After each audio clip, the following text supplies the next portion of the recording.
A história sempre foi guiada por forças silenciosas, nem sempre pelos mais inteligentes, nem sempre pelos mais fortes, mas quase sempre pelos mais estáveis. Porque, desde que o mundo é mundo, existe uma divisão invisível entre os seres humanos, aqueles que são conduzidos pelas próprias emoções e aqueles que conduzem suas emoções. Os primeiros, embora numerosos, raramente deixam marcas profundas, vivem aprisionados dentro de reações impulsivas, oscilações de humor, medos que paralisam e expectativas irreais sobre a vida. Para cada provocação, explodem. Para cada crítica, se defendem. Para cada rejeição, se diminuem. Já os segundos, os emocionalmente inabaláveis, são raros como pedras preciosas. São aqueles cuja simples presença reorganiza o ambiente. Aqueles que mantêm a postura quando todos já perderam o controle. Aqueles que encaram o caos com a mesma serenidade com que outros encaram o amanhecer. E são eles que, invariavelmente, moldam o curso da história. Este vídeo é sobre isso. Sobre como desenvolver o tipo de força emocional que Maquiavel descrevia como essencial para qualquer líder e que Nietzsche considerava o verdadeiro sinal de evolução humana. Não uma força fingida, nem teatral, nem superficial, mas uma força silenciosa, interna, inviolável, porque existe uma verdade que poucos têm coragem de admitir. Quem controla suas emoções, controla você. Mas quem controla as próprias emoções, governa a si mesmo e, com o tempo, governa tudo ao seu redor. Para Maquiavel, as emoções eram armas, ferramentas de manipulação, domínio, estratégia política. Para Nietzsche, elas eram o espelho mais honesto da sua força interna ou da sua fraqueza escondida. E ambos, cada um à sua maneira, entenderam que o ser humano emocionalmente instável é sempre um servo, nunca um senhor. Mas aqui vem o ponto crucial. Ninguém nasce inabalável. O forte já desmoronou incontáveis vezes. O calmo já gritou, chorou e sofreu. O inabalável já foi fraturado até o limite. O que os diferencia não é a ausência de dor, mas a decisão que tomaram depois dela. Alguns se tornam prisioneiros das próprias feridas. Outros transformam essas mesmas feridas em armadura. Maquiavel observou isso nas cortes italianas do século XVI. Os governantes mais respeitados não eram os mais gentis, nem os mais carismáticos. Eram os mais estáveis, os que sabiam quando falar e, principalmente, quando permanecer em silêncio. Os que não permitiam que a fúria, a vaidade ou o medo se tornassem guias. Nietzsche, olhando para dentro da alma humana, viu outra camada. Ele entendeu que a maior parte das pessoas não suporta olhar para si mesmas. Elas fogem da própria dor, criam distrações, inventam desculpas, se anestesiam com superficialidades. E essa fuga contínua as enfraquece, as torna frágeis, inseguras, reativas, dependentes. Nietzsche dizia que o sofrimento é inevitável, mas a maneira como você o encara define se você se torna fraco ou forte. O forte não é aquele que sente menos, é aquele que foge menos.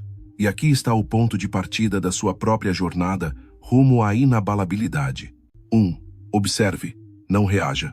A maioria das pessoas reage antes de pensar. Perde o controle do próprio rosto, da própria voz, da própria postura. Entrega poder sem perceber. Quando você pratica o silêncio, não o silêncio da covardia, mas o silêncio da análise, você obtém uma vantagem que o fraco nunca terá. Tempo. Tempo para entender. Tempo para ver intenções escondidas. Tempo para decidir com precisão. O forte não reage, ele age. 2. Carregue o desconforto como parte do caminho. Nietzsche acreditava que a força interior é construída no atrito, não no conforto, não na tranquilidade, mas no confronto constante com aquilo que dói. Ele dizia que o homem forte é aquele que consegue suportar seus próprios demônios internos, sem fugir, porque sabe que cada um deles guarda uma lição. Cada medo aponta para um limite que precisa ser superado. Cada humilhação aponta para um ego que precisa ser lapidado. Cada fracasso aponta para um aprendizado que precisa ser absorvido. O emocionalmente inabalável não busca uma vida sem dor. Ele busca uma mente capaz de atravessar qualquer dor. 3. Entenda que expectativas são a origem da sua fraqueza. Você sofre porque espera demais. Espera que as pessoas sejam leais. Espera que o mundo te trate como você acha que merece. Espera que a vida siga um roteiro. Mas expectativas são fantasias. E fantasias, quando confrontadas com a realidade, geram frustração. E frustração gera reações emocionais descontroladas. Quando você reduz suas expectativas, você reduz 80% do seu sofrimento emocional. Você deixa de se surpreender negativamente. Deixa de depender do comportamento alheio. Deixa de se magoar por qualquer detalhe. E isso te dá liberdade. 4. Aceite a responsabilidade pela própria mente. Maquiavel sabia que governar um reino caótico era impossível. Nietzsche sabia que governar uma mente caótica também era. A verdade é simples e brutal. Ninguém vai salvar você de seu próprio emocional.